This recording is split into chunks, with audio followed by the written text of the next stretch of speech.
Hello, yet another vlog that starts with me in my bathrobe. Like, at least we're consistent, okay?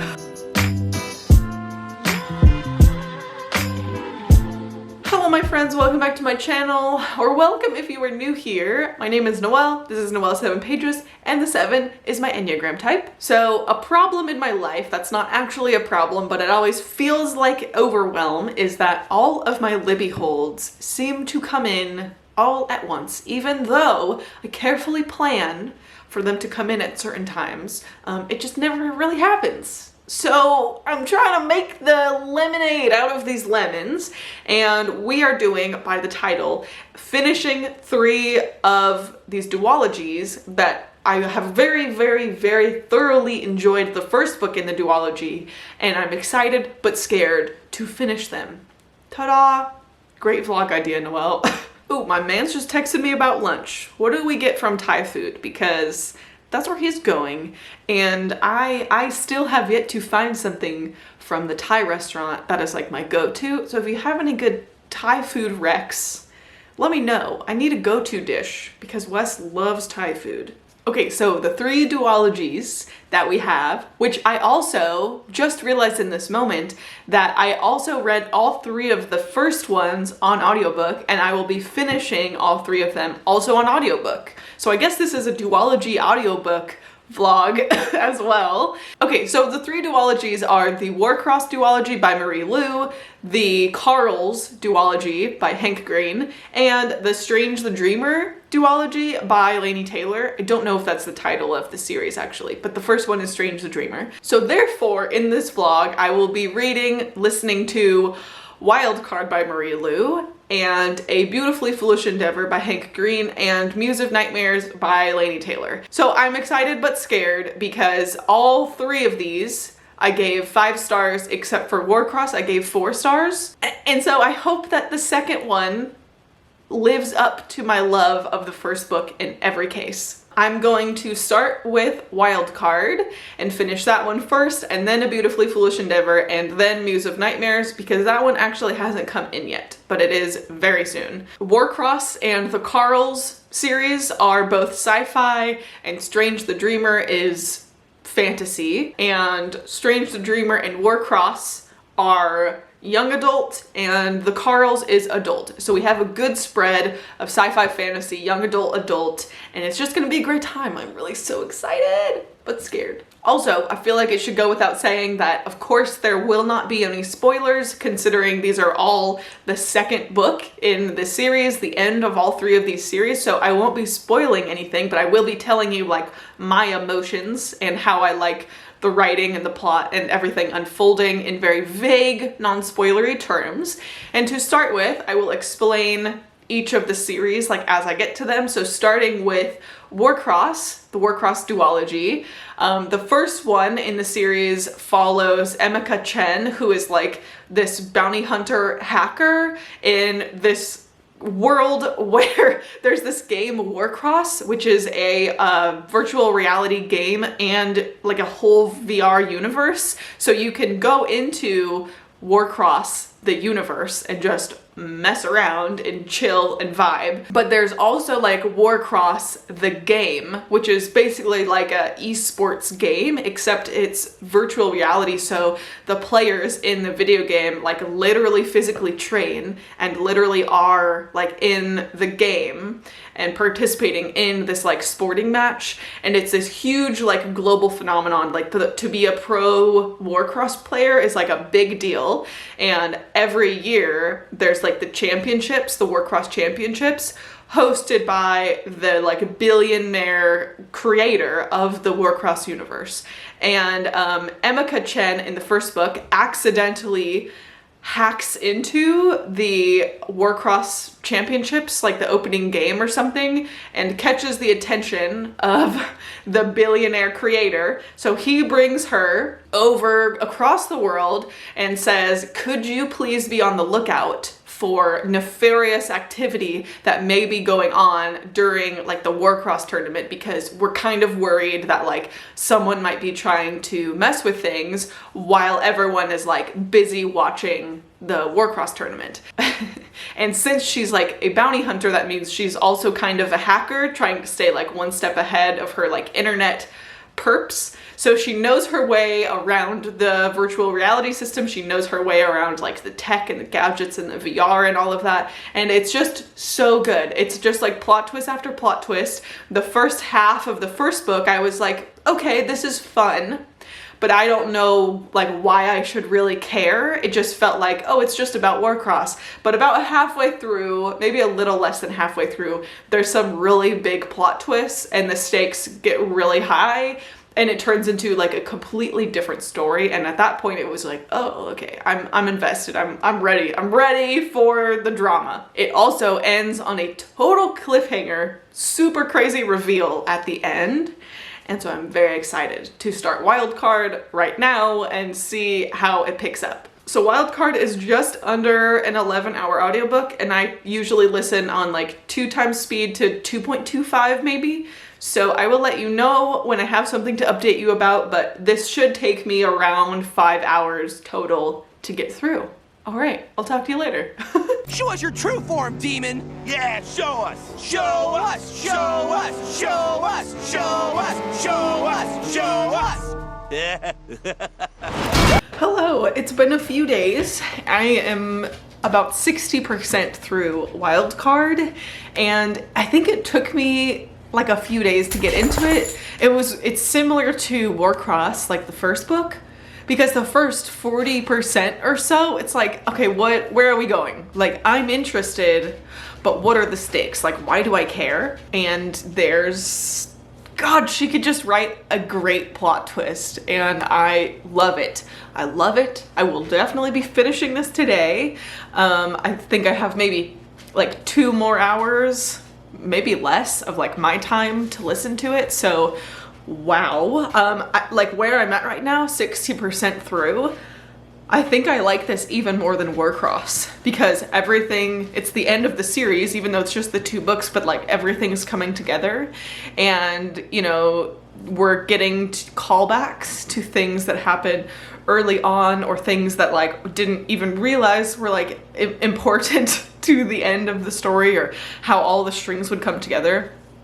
Wow, this may be my favorite YA sci-fi series. I'll let you know at the end, but so far, wow, great times, great times. I'm excited because the first couple of days it was like, okay, this just seems like an okay video game kind of sci-fi, but I was wrong again, because that's exactly how I felt about the first like 30% of Warcross. So great, prove me wrong again, love to see it, and I can't wait to see what the ending is like. So this one, I feel like, is headed towards a happy success, and easily, if not my favorite YA sci-fi, one of my favorite YA sci-fis. Hands down. Can't wait. Okay, talk to you soon. Oh, hey, Finn! Who's your new friend? He's not my friend, he's bad! He kidnapped the heck out of me! Why, you? What are you gonna do about it? Maybe I'll go ahead and kidnap you? Hello. Okay, it's like golden hour, so hopefully this isn't too crazy. Also, cheers.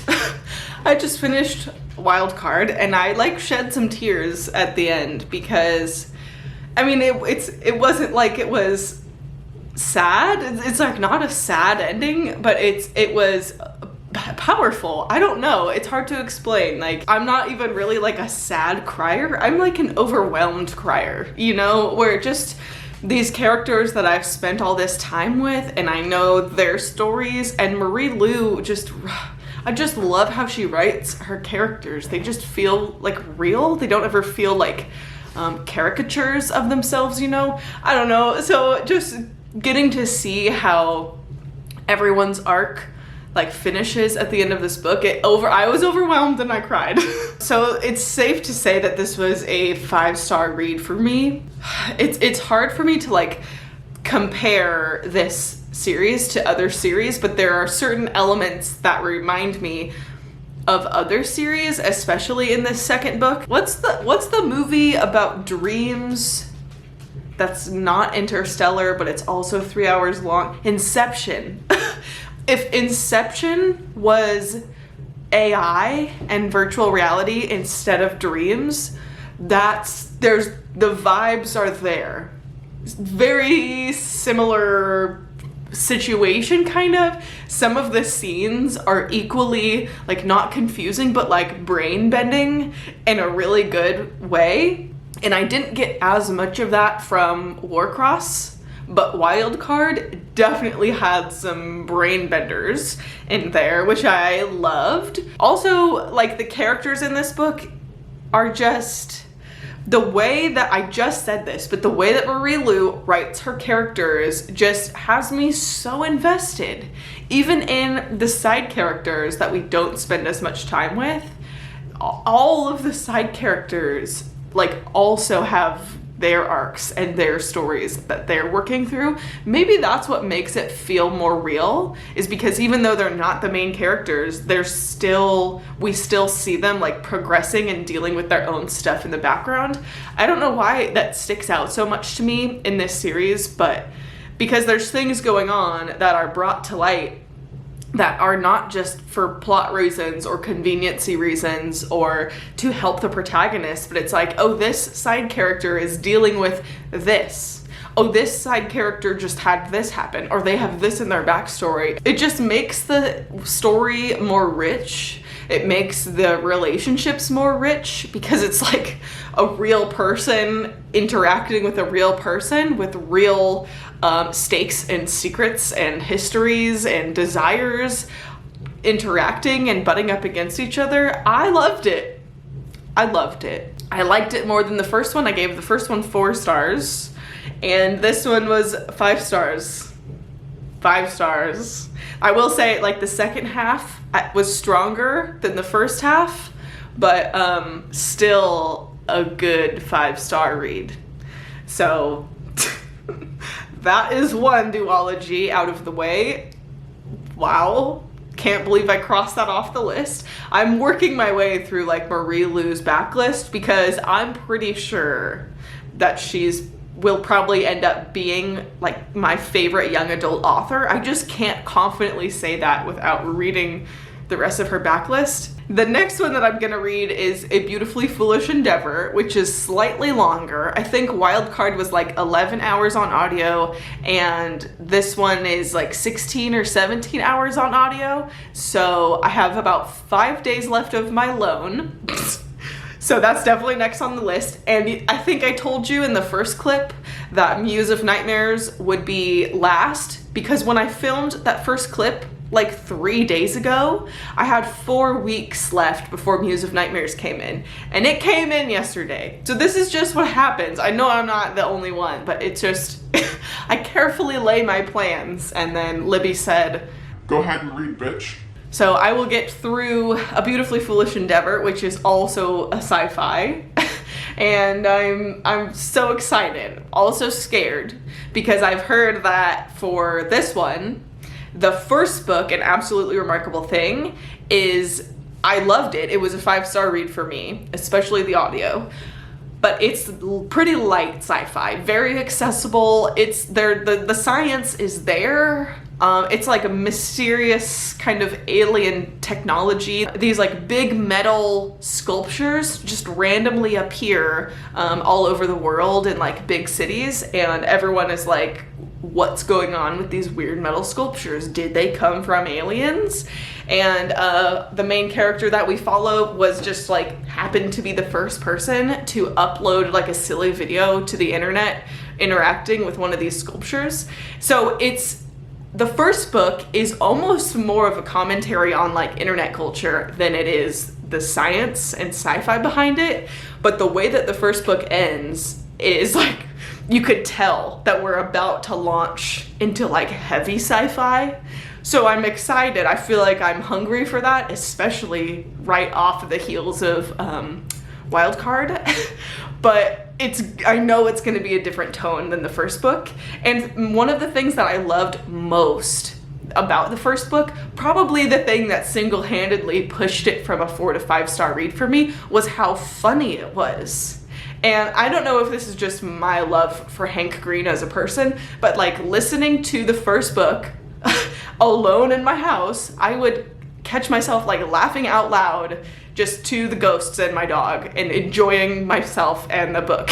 So I hope that this book has some like tongue-in-cheek humor. I hope that the kind of like commentary, internet culture commentary is still there, or if not, for some like philosophy and like all of those things, because those were my favorite parts of the first book. And even though I think we're about to get a little deeper into the nitty-gritty of the science behind what's going on in the series, I hope it keeps the like humor's integrity. So that's my main concern and hopes and dreams for this book, and I will start it and update you when I have something to tell you.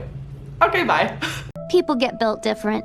We don't need to figure it out, we just need to respect it. Hello, it is Sunday morning. I know that I look like I just got out of bed because I did, and I'm not worried about it because, you know, we're friends. It's okay. I don't need to do my hair every time we talk.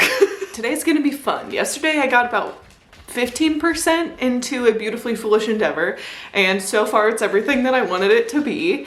It has actually a full cast, which is different than the first book, so I'm excited about that. The humor is still there, so I'm excited about that.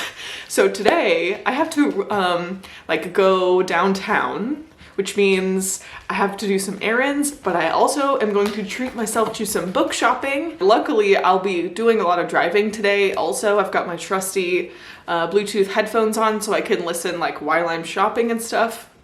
And then we will see how far I get. No, being crazy is hard. You're getting all hung up on imaginary problems. You gotta focus on what's real, man. You see this cup? This is literally my favorite cup. Huh. Now it's gone forever, so it's not real, and I don't care about it anymore. Oh no, my favorite window! Hello! I don't remember when I last updated you, but I'm about to finish A Beautifully Foolish Endeavor. I'm at like 85%. It is so fucking good. Hold on, my dog's crying. There she is. There she is. To be honest, I feel like I need to give you an update before I finish it, but I don't really know what to say beyond like how deeply I am enjoying this. Like maybe even more than the first one, which I feel like is not what people usually say about the series. Definitely more science-y, but I don't feel like it was more difficult to understand. Even reading it on audiobook, I feel like I'm still, I know what's going on, but I also do read a lot of sci-fi, so take that into consideration. I found that the first one super accessible. This one is definitely more out there, but I don't feel like it's confusing, if that makes sense. There's some pretty like wacky things that are happening, but I feel like it's explained in layman's terms like well enough to where I feel like I'm like on board. And I mean, I have predictions, but I won't tell you because that would be hella spoilery. But yeah, just so you know, I'm having a freaking blast. And we will talk when I finish it, which will probably be in like an hour. Bye. To live life, you need problems.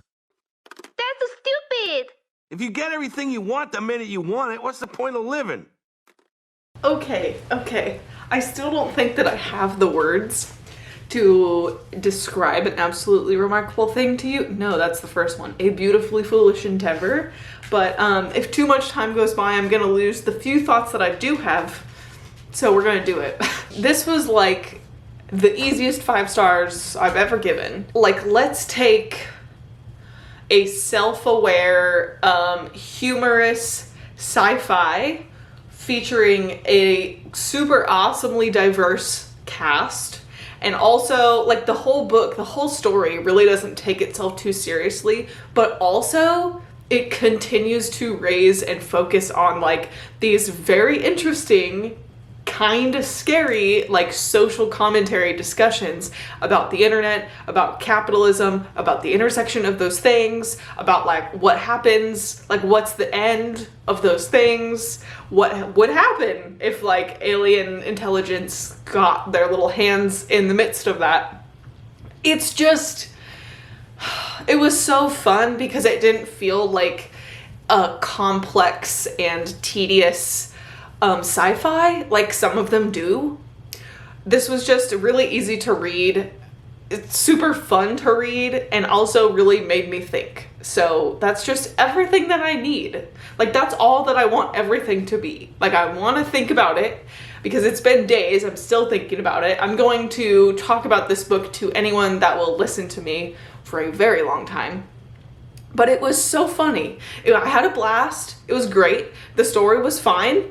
Like I enjoyed myself. Little podcast at the end. There's like a brief little chat with Hank Green and another sci-fi author at the end, which was very fun. I don't know. I'm just so thoroughly satisfied. And usually I feel like a book that I feel this way about is going to be one of those books that sends me deep into a book hangover, because like under other circumstances, like I just wouldn't want to pick up another sci-fi again. But that is so far from the truth, because it has this like hopeful kind of, it's like, I'll say it again, it was hopeful but also self-aware. I didn't feel like it was taking itself very seriously, like seriously enough where I was like invested when the stakes were high, but it wasn't like this is the end of the world. And even there were moments where like, oh, that's what's at stake right now.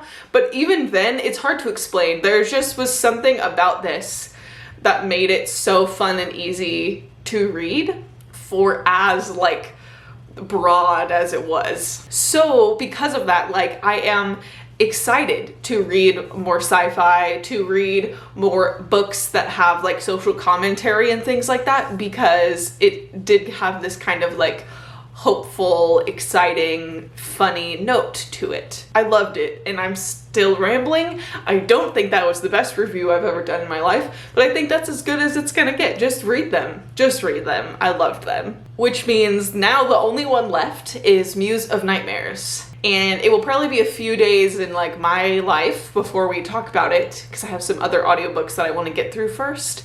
But so far with the 3 duologies, I think it's hard to compare. I guess the first 2 were sci-fis, and Strange the Dreamer is more like fantasy surrealism, I guess. I don't know. There's aliens. Not really. I guess they're like not aliens. So out of the 2 sci-fi duologies I've now completed, even though it's still not really a fair comparison because Warcross is young adult and the Carls is adult, but they are similar, especially the second books in both duologies were like weirdly kind of similar and had similar sci-fi tropes and similar social themes actually, which is crazy. Loved them both. So I guess that's all you need to know about me, is that apparently I really like this specific brand of sci-fi. But I think even as much as I loved Wildcard and the end of the Warcross series, I think the Carls is my favorite out of those 2 series, just because I think both books in the Carls I gave 5 stars. I think I gave Warcross 4 and Wildcard 5. And now I'm scared to go into Strange the Dreamer, because this is just going to be me just throwing out 5-star ratings, possibly. I gave Strange the Dreamer 5 stars. So everyone cross your fingers that I will love Muse of Nightmares just as much. And this will just be a slam dunk duology reading vlog. So we will see when the time comes, but we will talk very soon. Okay, bye.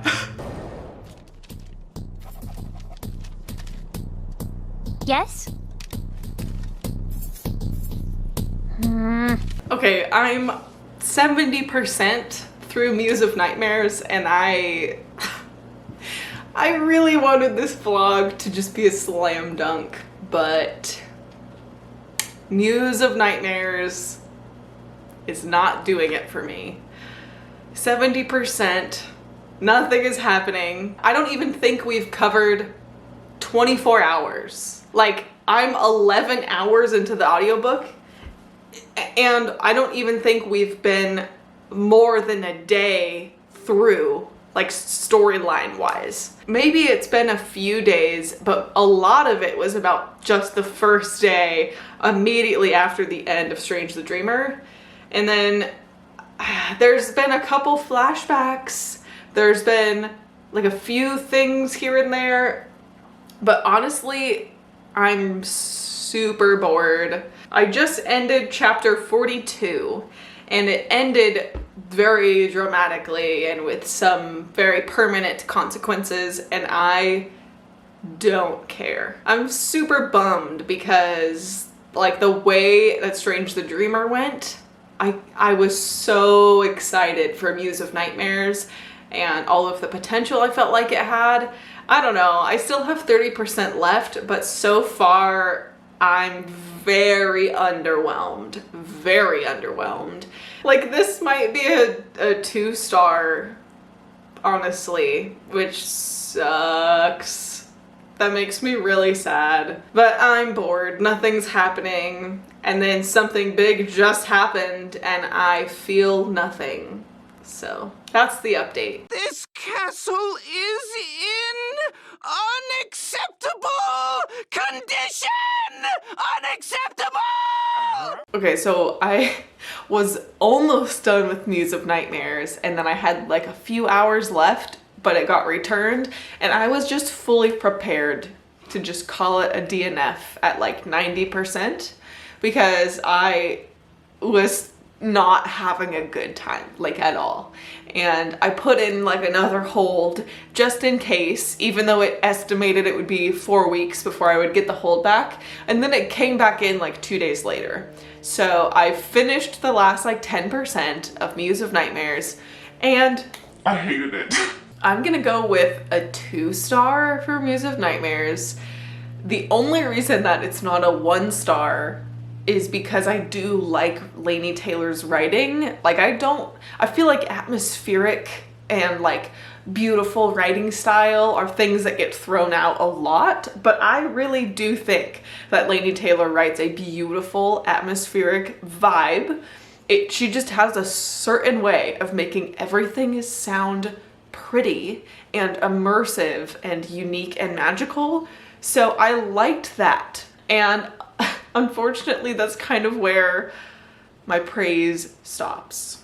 I don't feel like Muse of Nightmares delivered anything to us that was like implicitly promised by the ending of Strange the Dreamer. Like, there's a cliffhanger at the end of Strange the Dreamer, multiple cliffhangers actually, and none of them are delivered on in Muse of Nightmares in what I felt was a satisfying way. There's no character growth. None of the characters change at all in Muse of Nightmares except one, and I don't think it was done very well. I don't think the romance has legs to stand on. I'm really sorry. I really want to ship them and love them, and I can't, based on like their characters, their backgrounds, the things that were supposed to happen that didn't happen. And then like the end of Muse of Nightmares is so underwhelming, and it just is making me think like, why do I ever read YA? Because I'm being very careful not to spoil anything, but basically I just felt like Laini Taylor pulled a lot of punches. Like, I don't really feel like anything happened. Nothing happened. I think I told you in my first update I was like 60% in, and it had been not even 24 hours of story since the end of Strange the Dreamer as far as timeline goes. And then also like nothing happens. There's a few key plot points that are supposed to be really big twists. But then as soon as those things happen, as soon as you as the reader experience that emotion from those things, the event is like canceled out. Like something happens to make that thing or whatever just like irrelevant. I hate that. I hate that shit. I don't like feeling like I wasted my time. It's like an 18-hour audiobook. Like, what did I read for 18 hours? Like, what did I do for those 18 hours? Because I don't get it. I just finished it, and I remember really nothing is like sticking out to me as like memorable. It just felt really lazy. This is gonna be a really harsh critique, but this, rather than a sequel and conclusion to a duology, this felt like fan service. This felt like fan fiction of her first novel, of the first book, Strange the Dreamer. Like, this didn't feel like it could hold a candle to Strange the Dreamer, and I don't understand. Like, this has a very high average rating. This is like a 4.5 or something ridiculous on Goodreads, and I don't get it. I don't get it. Are we just that attached to the romance that we will just put aside all of the problems and emptiness and nothingness that happens in this book? I'm sad. I'm really disappointed. My Goodreads review, I couldn't be bothered to write really anything, but maybe if I have the time, I will just really go in. But I said, I'm not mad, I'm just disappointed, because I really am. Like, you got me excited, you got me invested, and then nothing. This is one of those, like, I will just be thinking of Strange the Dreamer as a standalone in my mind. Muse of Nightmares was so not worth my time. The pacing was all over the place. Like, nothing happened, and then a couple things happened really quick, and then nothing else happened, and then there was like a lot of fan service at the end. So if it had been multiple books in the series after this, I may continue, just because I could see how it could scale more, how if nothing happened with the character growth in this book, but there were books after, I might look past that, knowing that, oh, it's just going slower because we're being teed up for some like crazy growth or big realizations or whatever in the next books. But this is supposed to be the end. Like, this is the end of the series. We don't get any more from this world. And I'm just like, why did I bother? So needless to say, this will conclude my duology finishing audiobook vlog. And I really thought that maybe I would just read 3 great audiobook duology ends, but that was not the case after all. So I think my favorite that we read in this vlog, the royal we, I read in this vlog, you watched me read in this vlog. My favorite was A Beautifully Foolish Endeavor, just barely. I think I liked the commentary a little more. I liked the humor a little bit more. It felt kind of more like lived in and closer to home in a very weird way, since it is kind of like a wacky sci-fi. And then Wildcard, which I also did really, really love. Like, those are both 5 stars for me. And then down, like, not even in the same league. It feels like kind of a shame to even rank these in the same list, but I guess the 3rd place is Muse of Nightmares. And that is that. I'm excited because, let me go get my bullet journal actually. At the beginning of the year, I made a list of series I want to finish with like a box for every book in the series, authors that I wanted to continue in their backlist, and authors I wanted to read for the first time. And Warcross, The Carls, and Strange the Dreamer were all on this list. And Marie Lu was also on like my backlist list. So I feel really good. Like, this is very productive that I can cross off those 3 series that I finished in like my yearly goals for this spread. So that's great. And I never have to think about Muse of Nightmares ever again in my life. I will be very excited to continue to go through Marie Lu's backlist. I think the next one that I want to pick up is The Young Elites. I know I have The Young Elites like physical book somewhere at my parents' house, I think. So I will go try and find that in the next couple of weeks, and that will probably be my next from her. Whatever Hank Green does next, like, I will be ready for that, or I will try to be ready for that when the time comes. And Laini Taylor, I don't know if I will want to read The Daughter of Smoke and Bone. I have never read that series. I think she wrote that before Strange the Dreamer. I don't know. If you've read Strange the Dreamer and like you think, like, knowing me or watching me, you think that I would like it, let me know.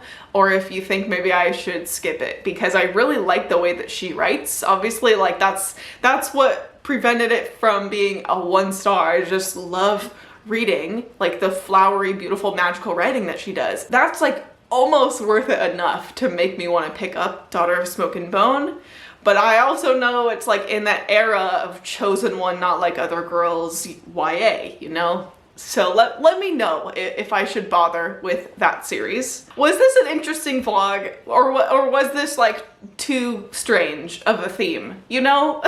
If you made it to the end of this video, leave me a peace sign emoji, since we read a bunch of second books and duologies. Wow, my dog's being moody. Just if you want to leave a comment and don't know what to say, or just want to leave me that to let me know you watched it, I would really appreciate that. Why am I talking like this? There's like a bunch of good vlogs that are about to come out probably close to the same time, because I was kind of filming multiple vlogs all at the same time. So if you liked this, just like buckle in, because there's a few more on the way. So thank you very much for watching. I really hope you enjoyed, and I will see you very soon. Love you, bye!